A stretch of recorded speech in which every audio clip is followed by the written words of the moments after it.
জাহান্নামীরা বলবে 4টা কারণে। কয়টা কারণে? 4 কারণে আমরা জাহান্নামে আসছি। কয় কারণে?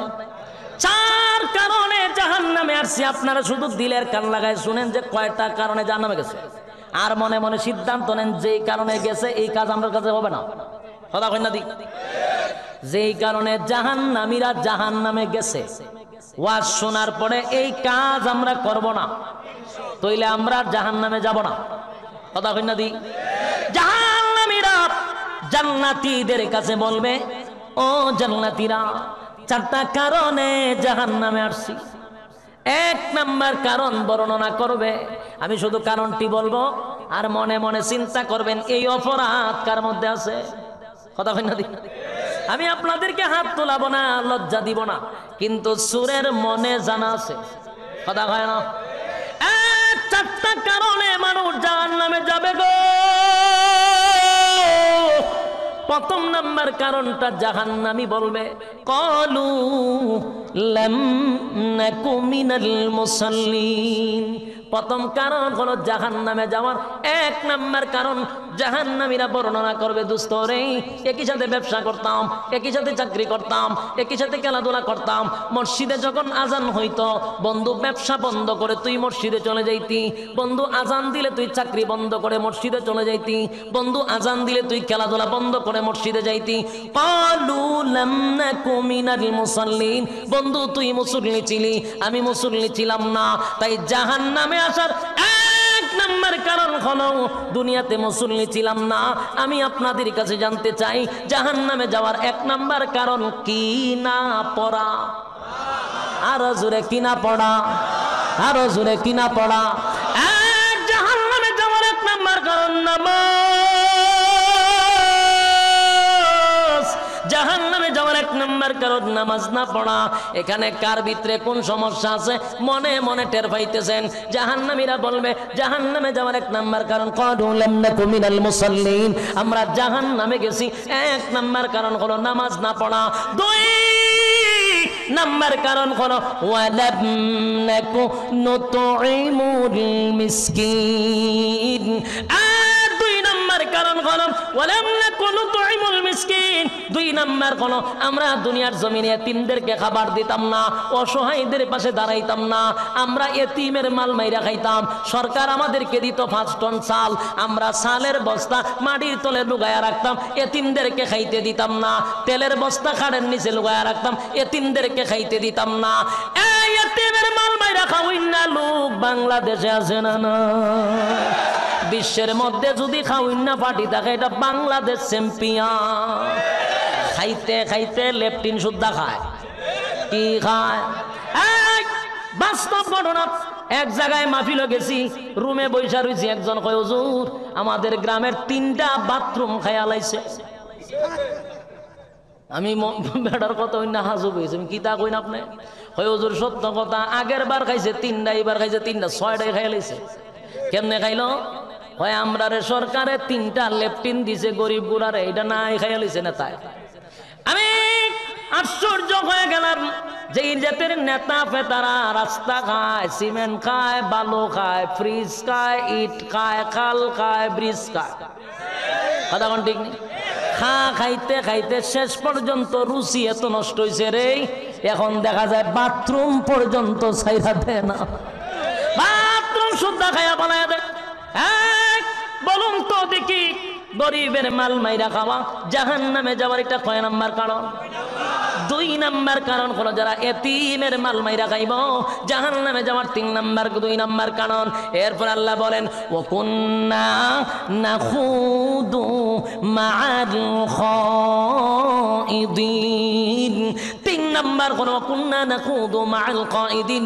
3 নাম্বারটা হলো যারা অনর্থক কথা বলে, যারা বেহুদা কথা বলে, যারা অপ্রয়োজনীয় কথা বলে, এবং বেহুদা যারা কথা বলবে রে জাহান্নামে যাওয়ার কয় নাম্বার কারণ?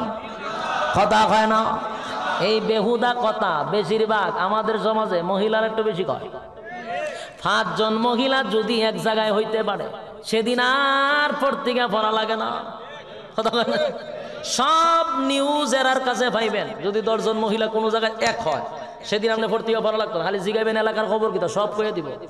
কথা হয় না? তাহলে মহিলারা অনর্থক কথা বলার অভ্যাস আছে। 2 নাম্বার হলো বৃদ্ধ লোক যারা আমাদের মধ্যে, পুরুষের মধ্যে বৃদ্ধ, একটু বৃদ্ধ হইলে এটা ওটু হয়ে যাবে, ওটু অটোমেটিক্যালি কথা কইতুই এটার বন্ধ হয় না। মুরব্বী বাবারা, 5 ওয়াক্ত নামাজ পড়েন, আপনি ভালো মানুষ 100%, কিন্তু একটু অনর্থক কথা বলেন, জাহান্নামে যাবার কয় নাম্বার কারণ? অনর্থক কথা বলা যাবে না, বেহুদা কথা বলা যাবে না, অপ্রয়োজনীয় কোনো কথা বলবেন না। যত চুপ থাকবেন তত নাজাত পাইবেন। মান সামাতা নাজাত, যে চুপ থাকে সে নাজাত পায়, কথা হয় না? অনর্থক কথা বলবো না, ইয়াদ থাকবো তো। বেহুদা কথা বলবো না। আমাদের সমাজের অনেক মুরব্বীরা তাসবিহ একটা তোলা, সুবহানাল্লাহ সুবহানাল্লাহ, লা ইলাহা ইল্লাল্লাহ, লা ইলাহা ইল্লাল্লাহ, লা ইলাহা ইল্লাল্লাহ, আস্তে আস্তে নামাজ পড়া তাসবিহ লা ইলাহা ইল্লাল্লাহ পড়তে পড়তে দোকানে গিয়া বয় লা ইলাহা ইল্লাল্লাহ, টিভিটা সারসানে সুবহানাল্লাহ সুবহানাল্লাহ, টিভিটা ছিল আজকে খবরও কিতা দিছে রে, সুবহানাল্লাহ সুবহানাল্লাহ, মাইরা লইতেছে বলে মুসলমানদের, সুবহানাল্লাহ সুবহানাল্লাহ, দেশের পরিস্থিতি ভালো না, সুবহানাল্লাহ, সাদে একটা সাদে চিনি ছাড়া দিস, সুবহানাল্লাহ সুবহানাল্লাহ, চিনিটা লারাদা দিস, সুবহানাল্লাহ সুবহানাল্লাহ সুবহানাল্লাহ, দোকানে ব্যবসা বাণিজ্য কিরকম হয়, সুবহানাল্লাহ, আগের মতো বেচা কিনা নাই, সুবহানাল্লাহ সুবহানাল্লাহ, আর বাকিটাকে দিস না, সুবহানাল্লাহ, তোর মাইয়াটা তো দেখলাম কদিন আগে একটা পোলার সাথে গেছে, সুবহানাল্লাহ, মাইয়া ফান্ডে কেমনে মানুষ করলে, সুবহানাল্লাহ সুবহানাল্লাহ সুবহানাল্লাহ, 100 কত হইছে? ওই যে তসবির গুড়াত একটা জর্নি আছে, এটা একটা সুমা মাইরা দেয়, 100 হইছে।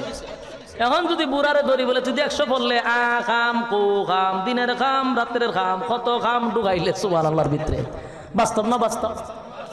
এই সুবহানাল্লাহর ভিতরে খাম কো সব ঢুকাইছে, ঢুকাই সুমা মাইরা 100 পড়ো তারা, 100 হইছে তাই। এগুলো অনর্থক।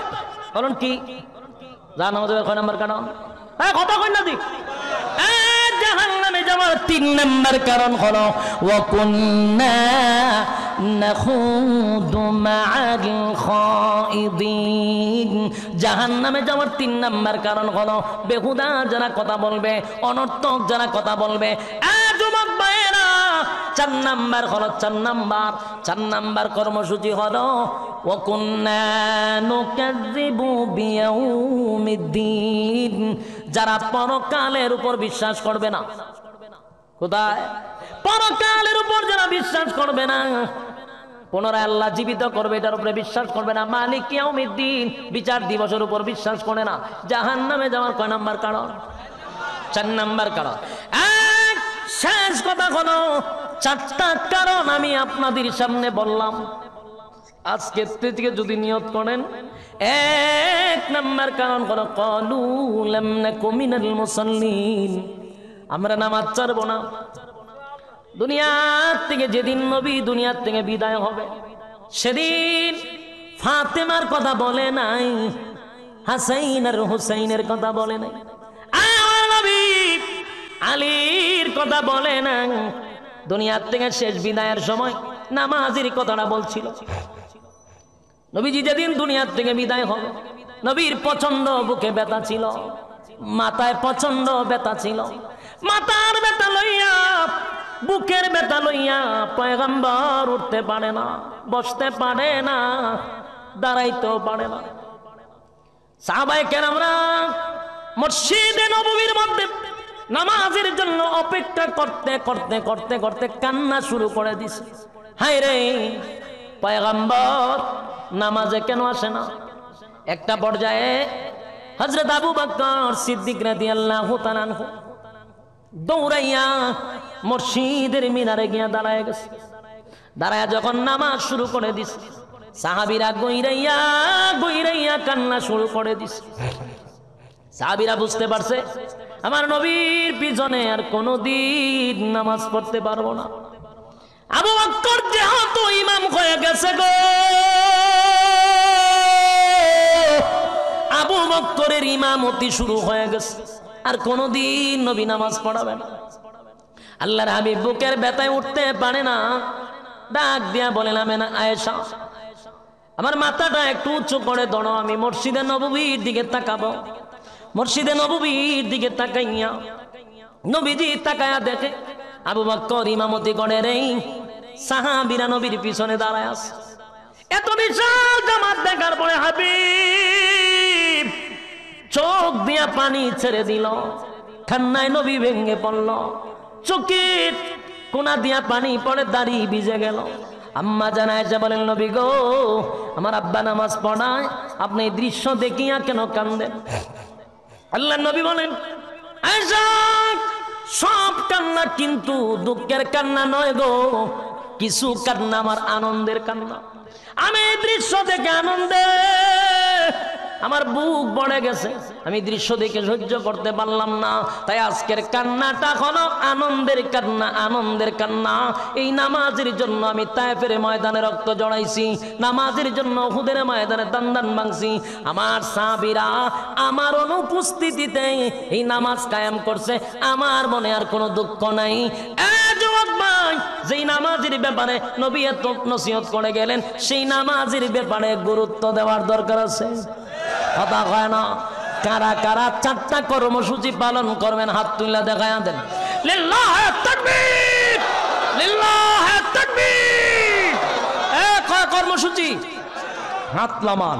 আল্লাহ সবাইকে বলনেওয়ালা শুননেওয়ালা উভয়কে সহি আমল করার তৌফিক দান করুক। সম্মানিত সুধী, প্রায় ফোনে 2 ঘন্টা সময় দিলাইছি আপনারা। এত লম্বা সময় দিব কল্পনাও করি নাই। আপনাদের আচার ব্যবহারে ভালো লাগছে, কারণ আপনারা যে বসে রয়েছেন, একটা মানুষ উঠেন নাই। এই দৃশ্যটা দেখে আমার ভালো লাগছে। আল্লাহ আপনাদেরকে দুনিয়া আখিরাতে সম্মান দান করুক। আমিন। হ্যাঁ, দুরূদ শরীফ পড়েন। হ্যাঁ, কথা বুঝছেন? আপনারা চিল্লাচিল্লি করেন কেন ভাই? একটা জিনিস খারাপ লাগে, আজান বিষয়টা বুঝছেন, বয়ান করার পরে আর আজানের এনার্জি থাকে না, গলায় খোলায় না। আর এটা আমাদের মুরব্বির থেকে সম্পূর্ণ নিষেধ। এইটা নিয়ে আমি সমালোচনা হইছে আমার নিয়ে বহুত। আপনার আল্লাহ রস্তে আমার আজানের দাবি করেন না। আলেম সমাজের কাছে আমি কলঙ্কিত হয়ে গেছি। আমি দেখেন যত বয়ান করি, আপনার ইউটিউবে চার্জ দিবেন, আমার কোনো বয়ান আমি বিষয়ভিত্তিক ছাড়া বয়ান করি না। যে কোনো বয়ান হোক, লাস্টে একটা ফিনিশিং এবং যে কোনো একটা কারণ অথবা একটা আয়াতের ব্যাখ্যা সহ গুছাইয়া বয়ান করার চেষ্টা করি। কিন্তু আমার এই বয়ানগুলো ইউটিউবে না গিয়ে যখন আজান যায়, উলামায়ে কেরামরা মনে করে আমি মনে আজানই দিই। কিন্তু আমি যে 1-1.5 ঘন্টা ওয়াজ করছি, শ্রোতাদের আবদার রক্ষার্থে কয়েকটা কলি শোনাইছি, ওই আজান ইউটিউবে যাওয়ার পরে সবাই হয়তো ওয়াজ করতে নাহলে আজান দেয়। এই দুঃখে আমি এটা ছেড়ে দিছি। আমার এটা আবদার করেন না। আর বয়ান করার পরে এই টানার দেওয়া যায় না। আর লম্বা বয়ান বলিস, আগে কইতেন আমি বয়ানটা একটু শর্ট করলে আপনারা সব চাহিদা পূরণ করে দিতাম। লম্বা তো বয়ান দিয়েছি, এত লম্বা বয়ান সচরাচর আমি এত রাত করে করি না। আল্লাহর হস্তে এবার যাই করছি। তাহলে মোনাজাত সংক্ষিপ্তভাবে আমরা করে যাবো ইনশাআল্লাহ।